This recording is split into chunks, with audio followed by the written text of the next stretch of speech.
আজকে আপনার TV awareness প্রোগ্রামের একটা একদিনের একটা অ্যাওয়ারনেস প্রোগ্রাম দুর্নীতি ডিস্ট্রিক্টে একটাই দেওয়া হয়েছে একটা হাসপাতালকে বলতে তিনি অম্বিনগর হাসপাতাল,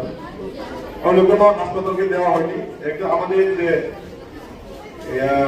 ইন্টেনশন কাজ করে, যে মানসিকতা আরো করার ইচ্ছা, এগুলি দেখে আমার দৃষ্টিগত দিয়ে আমাদের এই বছর অম্বি হাসপাতালকে এই প্রোগ্রাম করার জন্য আমাদের দায়িত্ব দেয়। এগুলি জানুয়ারি মাসে করার কথা ছিল, আমাদের সময় আমরা সময় দিতে পারিনি, এমন সময় বের করতে তার জন্য আজকে আমরা আজকে